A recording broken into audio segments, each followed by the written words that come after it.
Look at your sneakers right now. At the very top, near your ankle, there is an extra diagonal hole. You have probably stared at it for years, assuming it was a manufacturing mistake, a spare, or some bizarre fashion choice that you just didn't get. You have probably ignored it your entire life, but what you didn't know is that by ignoring that tiny piece of engineering, you have been actively damaging your own feet, ankles, and knees. If you use that hole correctly, it activates a medical-grade stability feature that stops your foot from sliding inside the shoe, ending the nightmare of blisters, black toenails, and rolled ankles forever. It's not an extra hole. It is the single most important safety feature on your shoe. To understand why this tiny piece of plastic exists, we have to look at the terrifying science of what happens inside your shoe every single time you take a step. Humans are not built to walk on concrete.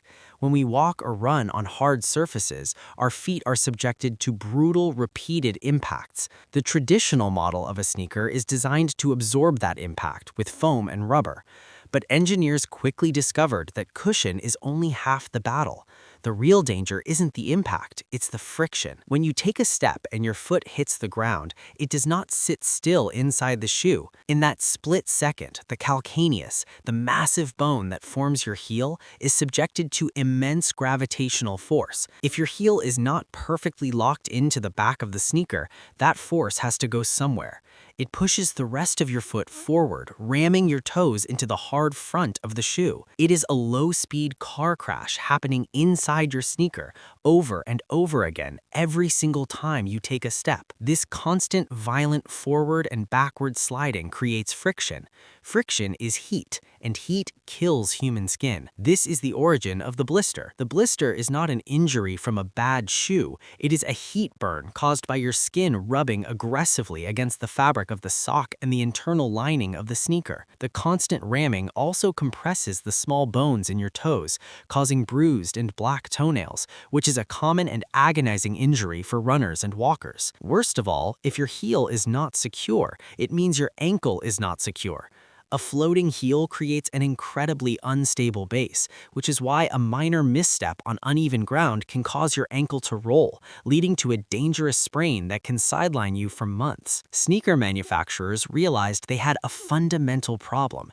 You cannot engineering human anxiety or poor posture out of existence, so they had to engineer the sneaker to survive the human body. They needed to find a way to immobilize the heel without making the entire shoe as rigid and uncomfortable as a ski boot. The solution was a simple, non-mechanical piece of physics that was hidden in plain sight. They invented the diagonal hole to create a locking mechanism known as the lace lock or heel lock. Using this feature is not just about tying your shoes a different way.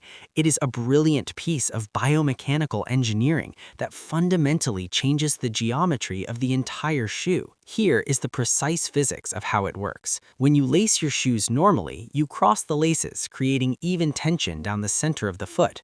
But to use the lace lock, you take your laces and instead of crossing them, you loop them back through that top diagonal hole on the same side, creating a little loop of fabric on the outside of the shoe. You then take the ends of the laces and cross them, pulling them through those new fabric loops before you tie your knot. This creates a powerful, high-tension pulley system. The engineering brilliance is that when you tighten the laces through those loops, the loops pull backward. They apply immense targeted pressure to the very top of your foot and the navicular bone. This backward force instantly locks your entire calcaneus heel bone against the internal padding and reinforced heel counter of the shoe. It creates a physical barrier that immobilizes your entire foot, effectively making it one single piece with the sole of the sneaker. It physically blocks the low-speed car crash. Your foot can no longer slide forward. Your toes are protected. Most importantly, it creates a rigid, stable, unbreakable pillar for your ankle,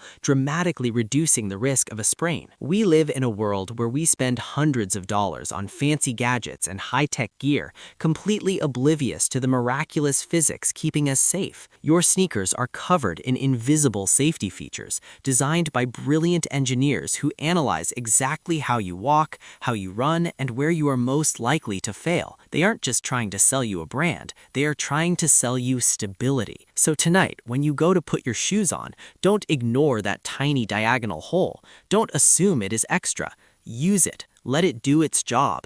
Because your feet have to carry you for the rest of your life, and that tiny piece of plastic is the only thing protecting them from your own neglect.